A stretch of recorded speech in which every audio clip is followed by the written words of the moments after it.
IVM.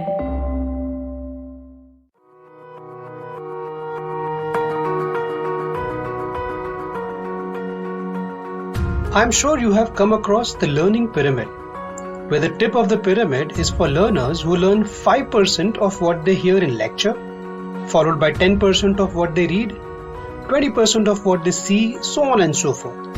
And at the base of the pyramid, that is at the end of the pyramid, 90% of what they teach, that is 90% of learners learn when they teach others.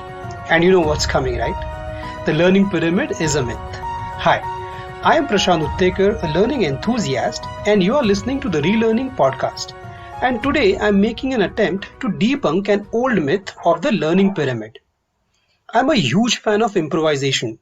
I use this word quite a lot at work, in the context that it helps my team and me to take the first step with whatever is available, and we build on it as we go along. Something similar happened with the learning pyramid, unfortunately. Edgar Dale presented the cone of experience in 1946. Edgar did not have percentages and no suggestion of retention of information from any input source. There were theorists and educators who improvised and kept adding numbers to the cone and made that into a pyramid. And these numbers were added without any research. It is not uncommon amongst educators to believe that we only use 10% of our brain and we have different learning styles. In fact, I did an episode, do check out episode 11 of the Relearning Podcast, debunking the learning style myth. The problem is that some of these myths also make it to academic status, like the learning pyramid. The pyramid is a poor model to conceptualize learning. It was designed for teachers to spend less time lecturing and more time to use or to apply what they taught. To take the learning pyramid side for a minute, it's a good model for adult learning. Yes, the percentages are off, but keep that aside for a moment. At the base of the pyramid, it is depicted that as one learns better when he or she teaches others. A young child who has no knowledge and experience may not do a good job of teaching others.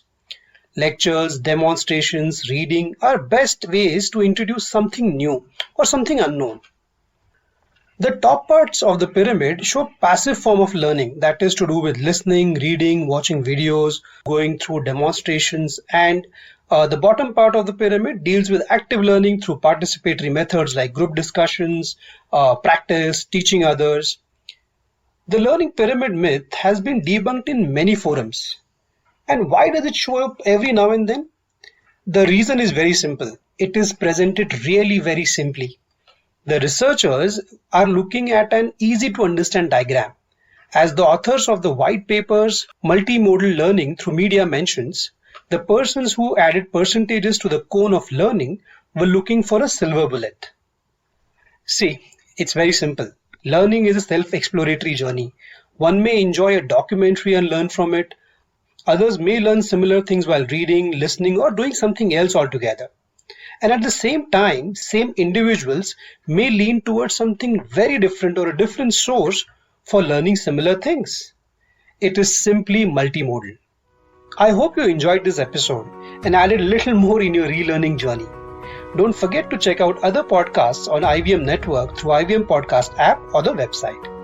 If you wish to reach out to me, I am Prashant Uttekar on LinkedIn, Twitter and Facebook, and DA_curious_ONE on Instagram. Until next time, this is Prashant Uttekar. Keep relearning. Bye.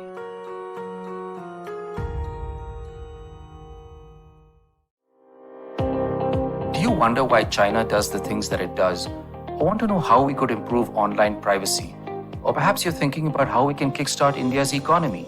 If you'd like to search for the answers to such questions, check out All Things Policy, a daily public policy podcast that covers everything from employment figures to aircraft carriers. Tune in from Monday to Friday for new episodes and fresh takes.